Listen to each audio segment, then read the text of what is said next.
Welcome back to Changing Tracks. Today we have Shannon with us. Shannon, how are you? Good. Thanks for having me.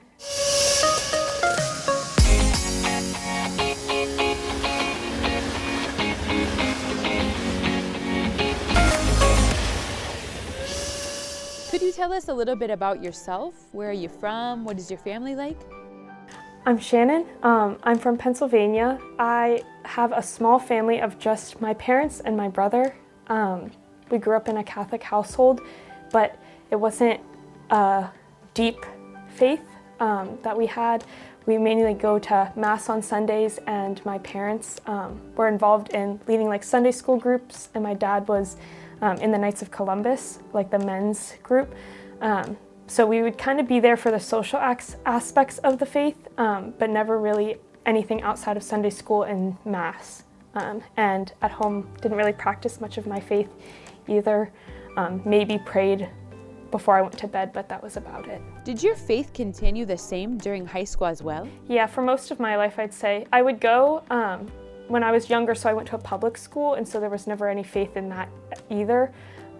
But I would go to the Sunday school every Sunday, and when I was young, it was a lot of like teaching us about the Bible and about certain people in the Bible. But when I got to high school, it was a lot of like different aspects with the faith and a lot of like catechesis, which was interesting, but it also didn't really make sense of why we would follow certain things and do certain things, because I had no like concept of a relationship with Jesus. I kind of just saw like Jesus there and like being told he was in the Eucharist, but never really like diving deeper into that. I don't even know if when I was in high school I necessarily believed he was like present in the Eucharist. I think I would like say he was, but I don't know if I like deeply believed he was. But yeah, I would go to retreats in high school and had like a social faith of going to things with my friends, and I was like, oh, it's fun, but I never really like dove deeper into my faith, if that makes sense. Was there anyone close to you who lived out the faith or who you could look to as an example? My great-great aunt, she was in her faith so devoutly. Everyone in our family probably made fun of her to the extent of like, crazy Aunt Minnie, the one who's so devout. She was a consecrated single woman, and so she like lived by herself and would go and do all of these things with the faith. I think she actually discerned entering like a cloistered convent with the Passionists, but obviously since she lived outside of that, she didn't end up doing that. But outside of her, there wasn't really anyone. Certain people in the like our church that I had, that I went to, the parish, there was some of the youth ministers or some of the adult leaders. And my parents were faithful, but it was never like this deep, profound faith that I saw as a witness to like me. It was more of like them privately having a relationship with Jesus, and never like, let's do this all as a family. And when you were in college, did it continue like that? I wish I could say that it did. I thought that I was going to go into university having like, this is where I'm going to grow my faith, because I had heard a lot about like Catholic clubs at universities. Some of them are called like the Newman Club, after John Henry Newman. And I was like, I'm going to join this and go to it. But the summer before my freshman year at university, like the first year at university, my cousin had actually passed away. And I think something that was a big part of my life in my faith when I was in high school was like praying to Jesus for other people. I think that was my way in which I was close to him. I would, I guess, intercede for people and pray for them. And my cousin in particular was one of them. And so when he passed away, I was like, how could you have done this to me, Jesus? I prayed to you for him, and like, you let this happen. And so that sent me away from Jesus. I wish that, I look back and I'm like, that's just so sad, because obviously he didn't do anything. It was just like free will and being human. But yeah, so I sort of turned away from the faith. I would go to my friends who lived in my like dorm building things. There are like Protestant club meetings, just because in some sense they had some faith.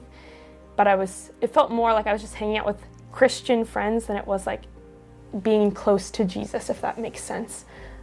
So for most of my university life, I didn't like I don't even think most of the time I'd go to Mass. I kind of was just like scared and being like, well, I don't want to bring anything more to the Lord because this one thing had happened to my cousin and I just felt like I had ran. And I think also some part of like shame of that being like, oh, I turned my back on him, so now he doesn't want me back. Like if I were to go back to the Lord, but yeah. So what happened that changed things? So around 2 years after this whole like me running away from the Lord, I guess you could say, I had friends who were Christian, or I just had friends from university, and they didn't like obviously know about like the deeper sense of the Catholic faith of like the Eucharist and things, or like our relationship with Mary and like how like we see her and how she's like our mother.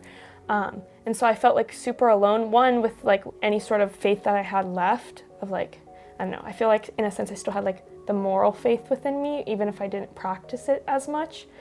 But I just felt like all these friendships were falling apart. There was never anything abiding or like keeping us together. And so like around 2020, I felt super alone.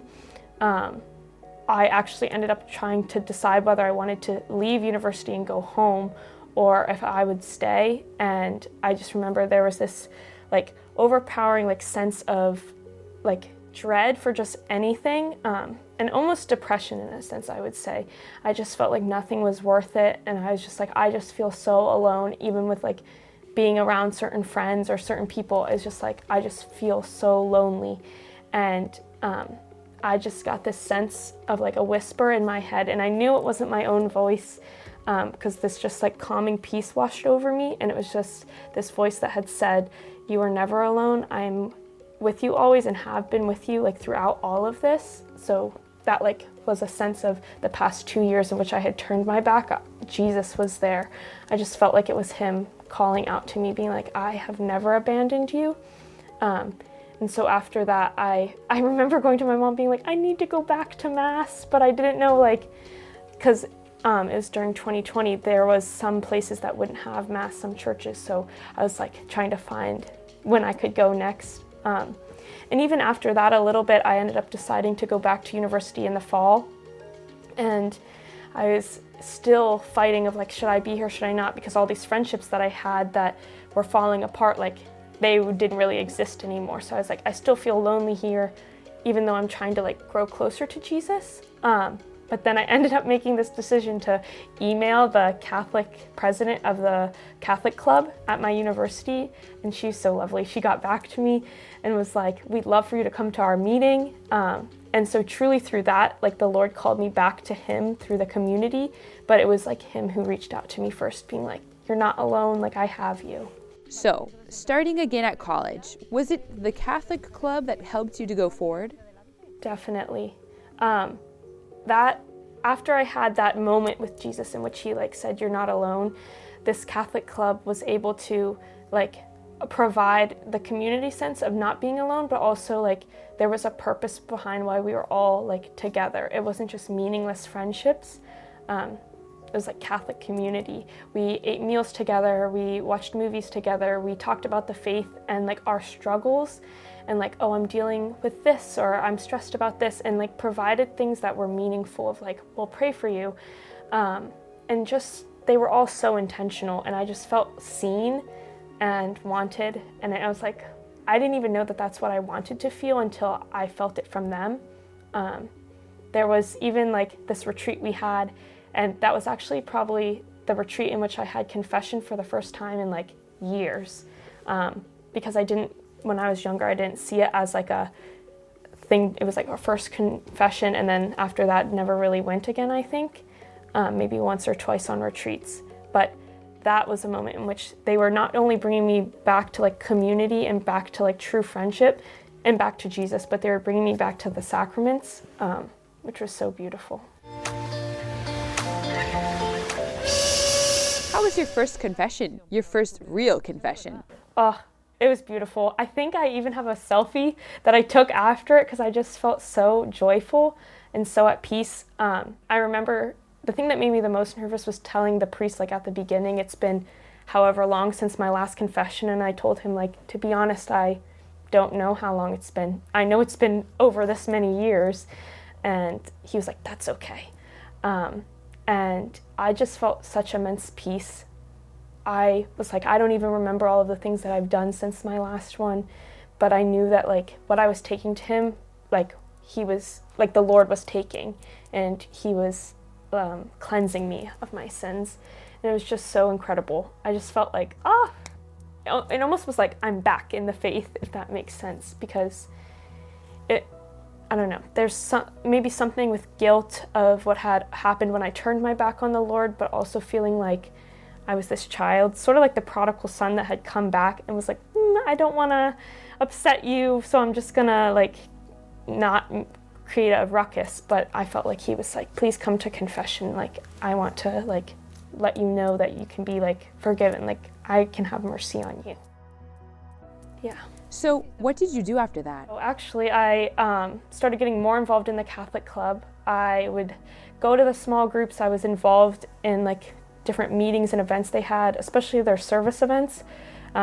We did a lot of, like, yard cleanups for elderly people in the community, providing Thanksgiving dinners, just a lot of, like, helping those in need in the community. And I donated a lot of blood for, like, the people in the community as well.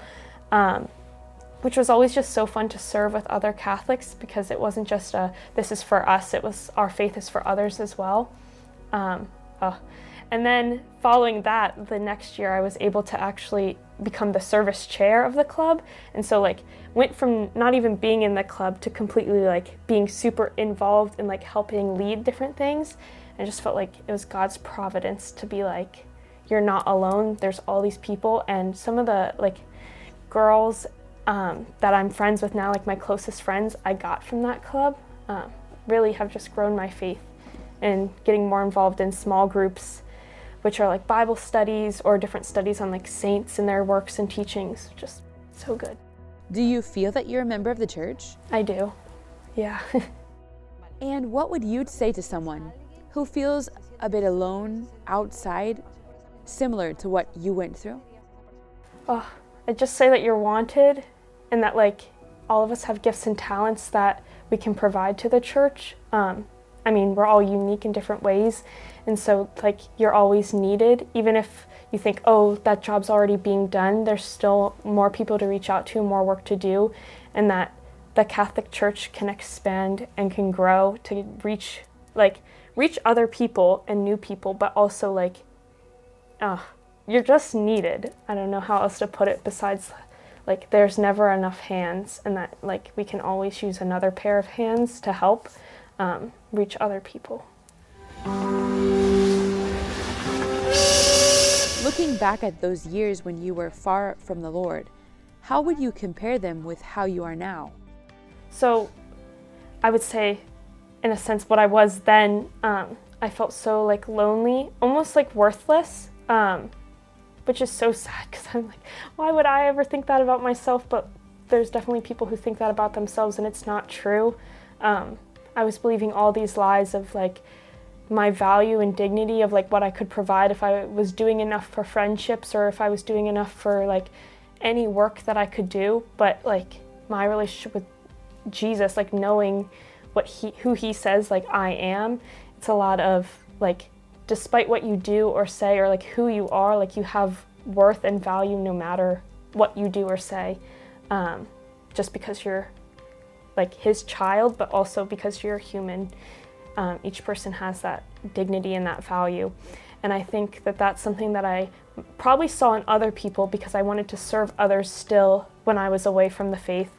But coming back into it now, I see it in myself, and I think that's had a huge change on how I see others, because I see, like, I hold myself to the same standards of what I hold other people to. Like, they have that dignity and worth, and so do I. Like, why would I count myself out of that if I'm also, like, Jesus' child?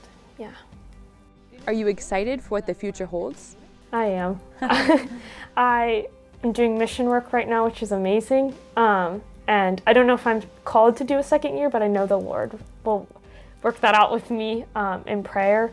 I just want to serve those in need or those who need help. And I feel like the Lord in this way has really like shown me like there's so many different ways in which you can serve. Even like serving Him without like doing stuff for the church as well. Like right now, being a Catholic missionary, I'm like super involved in serving the church, but I can serve the Lord in like other ways as well. Oh, I'm just so excited. Is there anything else that you'd like to say to someone who may be in the same situation that you were in, or perhaps doesn't have the same love for life that you have?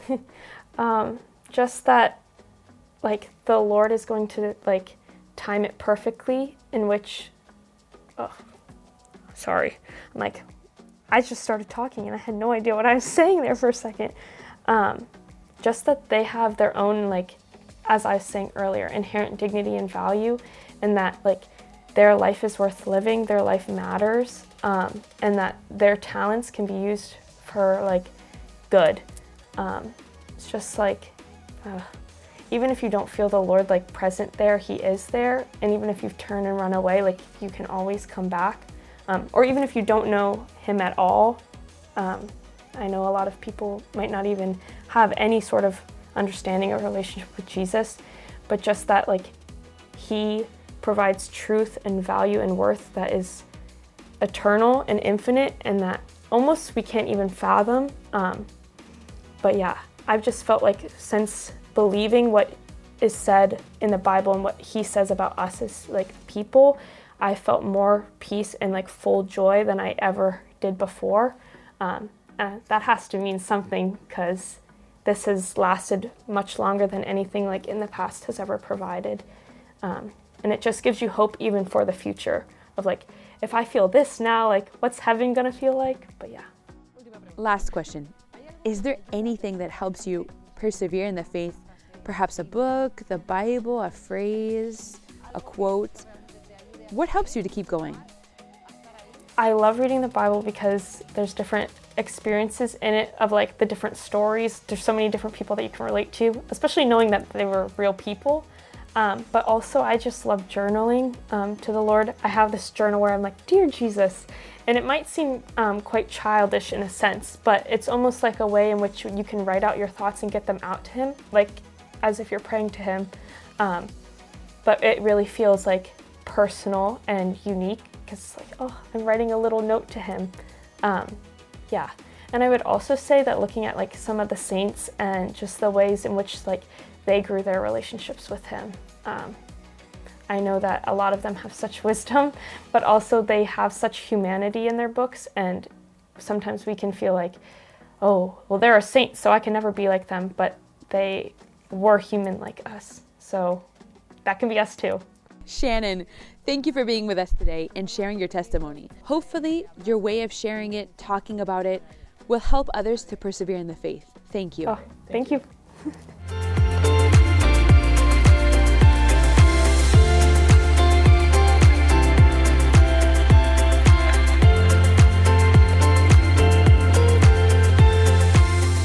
Friends, this is not a path of roses.